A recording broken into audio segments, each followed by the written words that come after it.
દર્શક મિત્રો, આ જે મેં વાત કરી ભાગ્યસ્થાન, કર્મસ્થાન અને લાભસ્થાન, આમ તો દર્શક મિત્રો વૈદિક જ્યોતિષની અંદર જે પરિણામો મળે છે ને એ ત્રણ ખાસ કરીને મુખ્યત્વે ત્રણ બાબતો ઉપર આપણને આ પરિણામ મળતા હોય છે. એક છે તમારા પૂર્વ જન્મના સંચિત કર્મ, ગત જન્મની અંદર કેવા કર્મ કરેલા છે એ કર્મના આધાર ઉપર તમને આ જન્મની અંદર તમારું ફળ મળવાનું છે.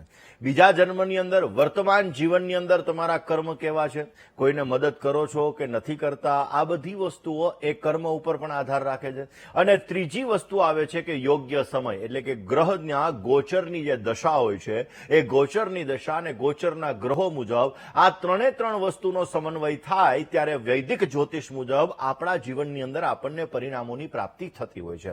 વાત આ જ વિષય ઉપર કરવાની છે કે કયા વ્યક્તિ દ્વારા ભાગ્યોદય તમારો થઈ શકે, પરંતુ એ પહેલા વાત કરીએ મેષ રાશિની. મેષ રાશિ કે જેના અક્ષર છે અલય, જેનો સ્વામી બને છે મંગળ મહારાજ. ઘરેલું જીવનની અંદર આજે તમને સુખ મળતું જણાશે. આજે સ્ટોક માર્કેટની અંદર તમને સારી સફળતા મળતી જણાય. રોકાયેલા કામમાં આજે વૃદ્ધિનું પ્રમાણ તમને જોવા મળી શકે એમ છે ને મિત્રોનો સહયોગ આજે તમને સારો લાભ આપી શકે. આજના દિવસની અંદર તમારે સારો લાભ જોઈએ છીએ તો મેષ રાશિવાળા જાતકોએ આજે બની શકે ત્યાં સુધી આજના દિવસની અંદર તમારા ઈષ્ટદેવનું તમે સ્મરણ કરી તમારા દિવસ, ખાસ કરીને તમારા દિવસની તમે શરૂઆત કરજો. અવશ્ય તમને સારો લાભ મળી શકશે. અને હવે વાત કરીએ આપણે વૃષભ રાશિની. વૃષભ રાશિ કે જેના અક્ષર છે બ, ઉ, જેનો સ્વામી બને છે શુક્ર મહારાજ. સાથી કર્મચારીથી તમને પરેશાની, તકલીફ થોડી ઘણી રહેતી જણાશે. સંપત્તિને લગતા કામકાજનો આજે ઉકેલ આવી શકે અને સ્વાસ્થ્ય બાબતે તમારે સાવધાની રાખવી બહુ જરૂરી છે. કામકાજમાં આજે તમને સારો ફાયદો મળી શકે અને તમારું મન આજે પ્રસન્ન રહેતું જણાશે. આજના દિવસની અંદર તમારે વિશેષ લાભ જોતો હોય તો વૃષભ રાશિવાળા જાતકોએ આજના દિવસની અંદર બની શકે ત્યાં સુધી તમારા કુલદેવી માતાજીનું સ્મરણ કરી તમારા દિવસની શરૂઆત કરજો. અવશ્ય તમને સારો લાભ મળતો જણાશે. ત્રીજી રાશિની વાત કરીએ, મિથુન રાશિ કે જેના અક્ષર છે કચ્છ અને ઘ, જેનો સ્વામી બને છે બુધ મહારાજ. આજે તમે તમારા સ્વભાવને સરળ બનાવો તો તમને પોઝિટિવ રિઝલ્ટ મળશે. મિત્રોની મદદથી આજના દિવસમાં તમે તમારા કામકાજને સરળ બનાવી શકશો. એવું કહેવાય કે જૂનું એ સોનું, અને એટલા માટે તો દર્શક મિત્રો જૂના સંબંધોને સાચવીને રાખશો ને તો આજે તમને સારો લાભ મળી શકે. મહેનતના પ્રમાણમાં આજે તમને ઓછું ફળ મળતું જણાય. આજના દિવસની અંદર વિશેષ લાભ જોતો હોય તો મિથુન રાશિવાળા જાતકોએ આજે બની શકે ત્યાં સુધી તમારા કુલદેવી માતાનો દીવો કરી દિવસની શરૂઆત કરજો. બેસ્ટ રિઝલ્ટ મળશે. વાત કર્ક રાશિની કરીએ. કર્કના અક્ષર છે ડ અને હ, જેનો સ્વામી બને છે ચંદ્ર મહારાજ. કોઈ નજીકના સંબંધીઓનો તમને સુંદર મજાનો સહયોગ મળી શકે. નોકરીની અંદર, વ્યવસાયની અંદર આજે તમને નવી તકો પ્રાપ્ત થતી જણાશે. આજના દિવસની અંદર કરેલા કામકાજમાં તમને સારી સફળતા મળે અને સંપત્તિને લગતા કામકાજની અંદર પણ આજે તમને સારો સહયોગ મળે એવા સંપૂર્ણ યોગો આજે જણાઈ રહ્યા છે. આજના દિવસની અંદર વિશેષ લાભ જોતો હોય તો કર્ક રાશિવાળા જાતકોએ આજે બની શકે ત્યાં સુધી તમારે ઓમ ગમ ગણપતયે નમઃ આ મંત્રના તમે વિશેષ જપ કરજો. અવશ્ય તમને સારો લાભ મળી શકશે. વાત દર્શક મિત્રો આજે આપણે કરી રહ્યા છીએ કયા વ્યક્તિ દ્વારા તમારો ભાગ્યોદય થાય. દર્શક મિત્રો, જ્યોતિષની અંદર દિશાઓનું પણ મહત્વ છે. કારણ કે કઈ દિશાની અંદર તમે જશો તે તમારો ભાગ્યોદય થશે.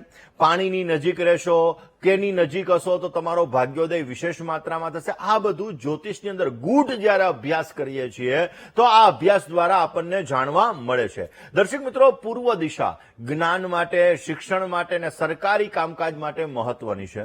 એવી રીતે ઉત્તર દિશા ધન માટે, વેપાર માટે અને વિકાસ માટે મહત્વની છે. એવી જ રીતે પશ્ચિમ દિશા વિદેશ માટે અને આવક અને જાવક અથવા ઇમ્પોર્ટ અને એક્સપોર્ટ આ બંને માટે મહત્વની છે. અને દક્ષિણ દિશા દર્શક મિત્રો મહેનત અને જવાબદારી માટે મહત્વની છે. એટલા માટે આપણા જીવનમાં દરેક દિશાઓનું પણ મહત્વ છે. વાત કરીએ દર્શક મિત્રો પાંચમી રાશિ એટલે કે સિંહ રાશિની.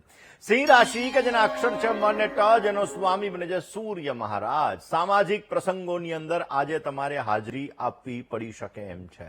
આજે કોઈ પણ કામમાં ઉતાવળ ન કરવી તમારે બહુ જરૂરી છે. મિત્રો સાથે મતભેદ રહેશે, પરંતુ આ મતભેદને તમે દૂર કરજો. આજના દિવસમાં નોકરીમાં નવી તકો મળી શકે, પરંતુ કોઈ પણ નિર્ણય લો, સમજી વિચારીને નિર્ણય લેજો, જેથી તમને સારો લાભ મળતો જણાય.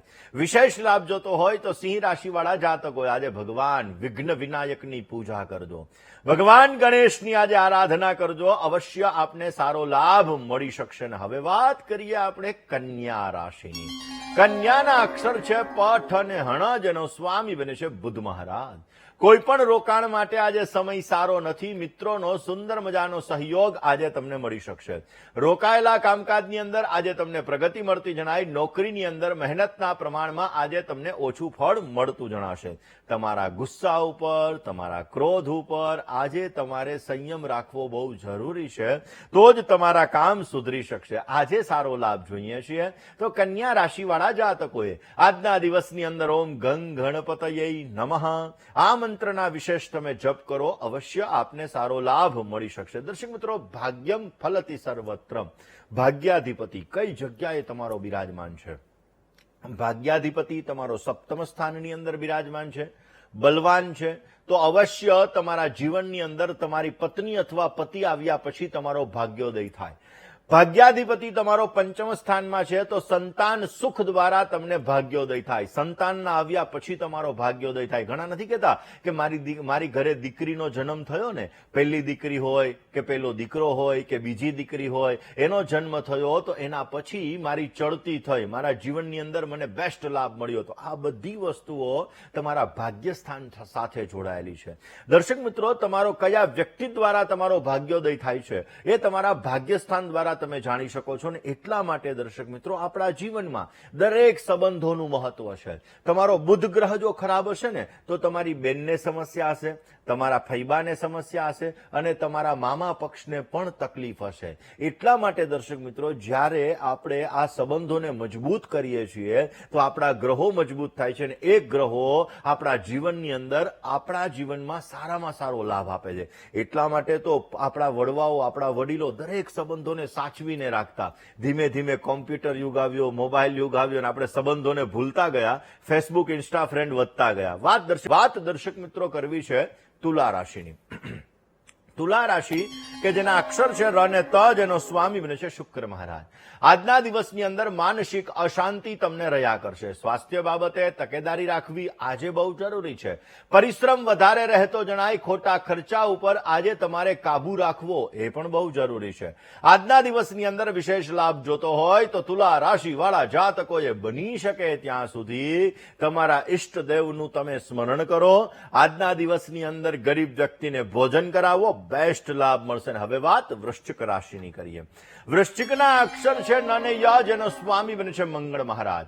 સ્નેહીજનોથી મિલન મુલાકાત થાય. આવકની અંદર આજે થોડો ઘણો ઘટાડો રહેતો જણાય. આજે તમારા ગુસ્સા ઉપર, તમારા ક્રોધ ઉપર તમારે નિયંત્રણ રાખવું બહુ જ જરૂરી છે.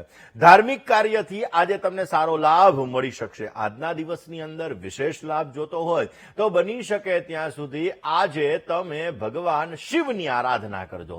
ભગવાન ભોળાનાથની પૂજા, ભગવાન ભોળાનાથની આરાધના અવશ્ય તમારા કાર્યોને સિદ્ધ કરશે. વાત દર્શક મિત્રો આપણે કરી રહ્યા છીએ ભાગ્યસ્થાન, કર્મસ્થાન અને લાભસ્થાનની. આ ત્રણ સ્થાન આપણા જીવનની અંદર મહત્વનું સ્થાન ધરાવે છે. આમ તો દર્શક મિત્રો, કુંડલીમાં દરેક સ્થાન એનું વિશેષ મહત્વ છે. કારણ કે વ્યક્તિની જ્યારે બોડી વધતી હોય, વ્યક્તિને જ્યારે અભ્યાસ કરવો હોય, વ્યક્તિને જ્યારે પ્રેમ મેળવવો હોય, વ્યક્તિને જ્યારે સંતાન સુખ જોતું હોય ત્યારે પાંચમું સ્થાન જોવામાં આવે. વ્યક્તિને માતાનું સુખ જોતું હોય, વ્યક્તિને ગાડીનું સુખ જોતું હોય, વ્યક્તિને જમીન મકાનનું સુખ જોતું હોય ત્યારે ચોથું સ્થાન જોવામાં આવે. એવી જ રીતે દર્શક મિત્રો, ભાગ્ય, કર્મ અને લાભસ્થાનનો આપણા જીવનમાં વિશેષ મહત્વ છે. તમારો ભાગ્યાધિપતિ કયા સ્થાનમાં બિરાજમાન છે, બલવાન છે, એના મુજબ એ વ્યક્તિ દ્વારા તમારો ભાગ્યોદય થઈ શકે. એ વ્યક્તિના આશીર્વાદથી તમને ભાગ્યોદય થઈ શકે. હવે તમે બહાર, એટલે કે તમારી જન્મભૂમિથી દૂર તમારો ભાગ્યોદય છે કે નહીં, આ બધી વસ્તુઓ પણ તમે આ ત્રણ સ્થાન દ્વારા તમે જાણી શકો છો કે તમે કઈ જગ્યાએ જશો કે જેથી તમારો ભાગ્યોદય સારો થશે, તમારા જીવનમાં તમે ઉન્નતિ મેળવી શકશો. 50% મહેનતે 100% તમને ફળ મળશે. આ ધન રાશિ કે જેના અક્ષર છે ભ, ધ, ફ અને ઢ, જેનો સ્વામી બને છે ગુરુ મહારાજ. આજે પ્રવાસ પર્યટનના સુંદર મજાના યોગો બની રહ્યા છે. ખોટા વિચારોથી આજે દૂર રહેવું બહુ જ જરૂરી છે. દાંપત્ય જીવનના સુખની અંદર આજે સારો એવો વધારો થઈ શકે અને ભાગીદારી વર્ગનો આજે સુંદર મજાનો સહકાર પણ મળતો જણાશે. આજના દિવસની અંદર તમારે સારો લાભ જોતો હોય તો ધન રાશિવાળા જાતકોએ ભગવાન ગણેશને દુર્વા કેતા ધ્રોકડ કેતા ધરો આજે અર્પણ કરો, અવશ્ય સારો લાભ મળશે. હવે વાત મકર રાશિની કરીએ. મકરના અક્ષર છે ખ અને જ, જેનો સ્વામી બને છે શનિ મહારાજ. ભાઈ ભાંડુ સાથે આજે મનમેળ રહેતો જણાય. નોકરીની અંદર, વ્યવસાયની અંદર આજે તમને સારી અનુકૂળતા રહેશે. પ્રવાસ અને યાત્રાથી આજે તમને સારો લાભ મળી શકે. નવા કામકાજ કરવાની સુંદર મજાની તકો આજે તમને પ્રાપ્ત થતી જણાય. મકર રાશિવાળા જાતકોએ બેસ્ટ રિઝલ્ટ જોઈએ છીએ, સારો લાભ જોઈએ છીએ તો આજે બની શકે ત્યાં સુધી તમારા કુલદેવી માતાના મંત્રના જપ કરી તમારા દિવસની શરૂઆત કરજો, અવશ્ય તમને સારો લાભ મળતો જણાશે. દર્શક મિત્રો, ખાસ કરીને આપણા જીવનની અંદર જેવી રીતે દિશાઓનું મહત્વ છે, એવી જ રીતે આપણા ઘરની અંદર પણ દિશાઓનું વિશેષ મહત્વ છે. ઘરની કોઈ પણ દિશા જ્યારે દૂષિત થતી હોય ત્યારે પણ આપણા ભાગ્યની અંદર રૂકાવટો ઉત્પન્ન થતી હોય. ઘરમાં વધારે પડતો ભેજ લાગે તો સમજવાનું રાહુ ખરાબ છે, અને રાહુ ખરાબ હોય એટલે કામકાજમાં એક્સિડેન્ટલી સમસ્યાઓનું સર્જન કરે. રાહુ ખરાબ હોય એટલે આપણા જીવનની અંદર તકલીફોનો દોર પણ વધારે. રાહુ ખરાબ હોય એટલે મોઢામાં આવેલો કોળિયો પણ છીનવાઈ જાય. રાહુ ખરાબ હોય એટલે ઘરમાં નાની નાની વાતે ઝઘડા કંકાસનું પ્રમાણ પણ કરાવે. માટે ઘરમાં બને ત્યાં સુધી ભેજ ન આવે એવી વ્યવસ્થા કરવી જોઈએ. અત્યારે તો ઘણા કેમિકલ ને બધું આવે છે, એટલે એવી વ્યવસ્થા કરવાથી તમને બેસ્ટ રિઝલ્ટ મળી શકશે. વાત કુંભ રાશિની કરીએ. કુંભના અક્ષર છે ગ, શ અને શ, જેનો સ્વામી બને છે શનિ મહારાજ. કુંભ રાશિવાળા જાતકો માટે ઘર ખર્ચની અંદર આજે વધારો થતો જણાય. આજના દિવસમાં ભાગ્યનો સહકાર તમને ઓછો મળશે. આજે પાચન શક્તિ તમારી મંદ રહેતી જણાય, એટલે ડાયજેશનને લગતી સમસ્યાઓનું આજે સર્જન થતું જણાશે. પરિવારની અંદર થોડા ઘણા મતભેદ રહેશે. આ મતભેદને દૂર કરવા તમારે બહુ જ જરૂરી છે. બની શકે તો આજના દિવસની અંદર બેસ્ટ રિઝલ્ટ જોઈએ છે, સારો ફાયદો જોઈએ છીએ તો આજે તમારા ખાસ ઈષ્ટદેવની ઉપાસના કરો, તમને સારો લાભ મળી શકશે. હવે વાત કરીએ આપણે મીન રાશિની. મીનના અક્ષર છે દ, ચ, ઝ અને થ, જેનો સ્વામી છે ગુરુ મહારાજ. ભાગ્યોદય માટે આજે ઉત્તમ સમય છે. વડીલ વર્ગથી આજે તમને સારો લાભ મળતો જણાશે. આજના દિવસની અંદર મિષ્ટાનમાં તમારી રુચિ વધતી જણાય ને કામકાજની અંદર આજે થોડો ઘણો વિલંબ થતો જણાશે. આજના દિવસની અંદર મીન રાશિવાળા જાતકોએ બેસ્ટ રિઝલ્ટ જોતું હોય તો બની શકે ત્યાં સુધી આજે ઓમ નમો ભગવતે વાસુદેવાય આ મંત્રના વિશેષ જપ કરો, અવશ્ય તમને સારો લાભ મળી શકે.